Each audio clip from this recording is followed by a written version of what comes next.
Let me tell you that 25 years ago today, I organized a similar protest at the APA meeting in New York City. We were only 12 mothers. It was Mother's Day at that time. We were 12 mothers and one male. That particular meeting was the launching pad for clozapine, the first of the so-called atypical neuroleptics, which they call antipsychotics. The APA promoted the drug as a scientific breakthrough in the treatment of schizophrenia.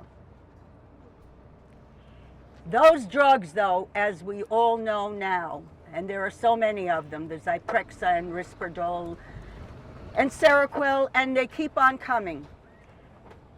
Those drugs are both unsafe and untherapeutic. They have produced terrible, irreparable damage to the body and the brain of those who have ingested them for any length of time. It started with schizophrenia. It is now being prescribed for little children and the elderly.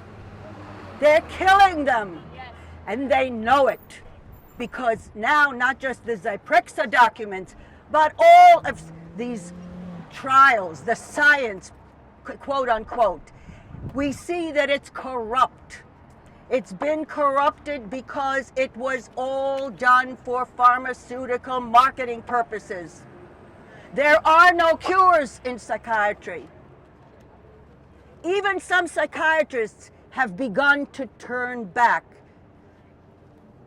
A doctor who was one of the formulator of the DSM-4, the Diagnostic Manual, Psychiatry's Bible, so to speak, he had, in fact, helped launch the ADHD epidemic, and now he's doing a mea culpa.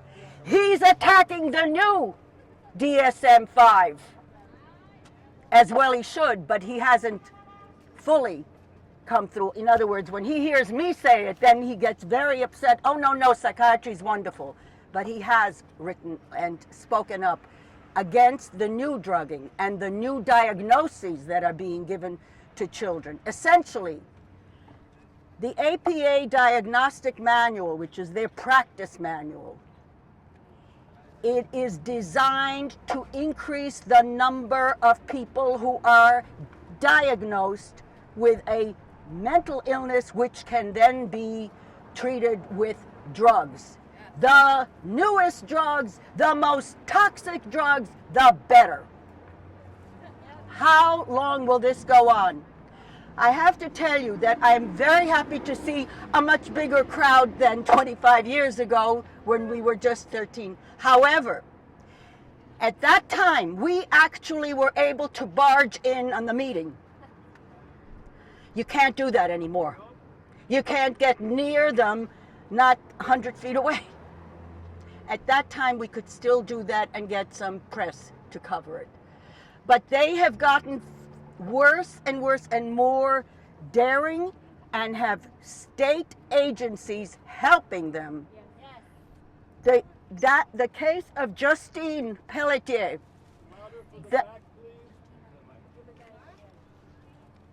the case of Justine Pelletier, Justina, that it should send shivers through the spines of American families. This is a child who came in with a medical condition, was treated by a prominent physician at Tufts Medical Center. He recommended that the parents take her to Boston Children's Hospital because of intestinal problems, and he wanted a very special specialist to treat her. She was abdicated. She was kidnapped by the psychiatrists at the hospital and put into a locked psych cell. What right do psychiatrists have to abduct children? Well, I'll tell you what. Because the psychiatrists blamed the parents. They reported the parents as child abusers.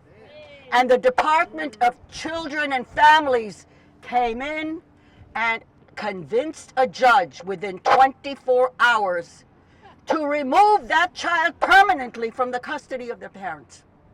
That story needs to be told all over America. That child was given a cocked up diagnosis. I can't even remember the name because nobody even uses it, but it essentially means it's made up, it's in the mind. Well, the child is now in a wheelchair. They took her off her medicines, her therapeutic medicines, for which she was being treated.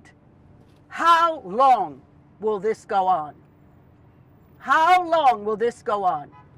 What we need is that every person in Congress should have a child at risk that way. They should be screened and drugged the same way as other children. I can't. Anyway, I'd like to give the floor to someone else. Please. Thanks, Vera. Free Justina!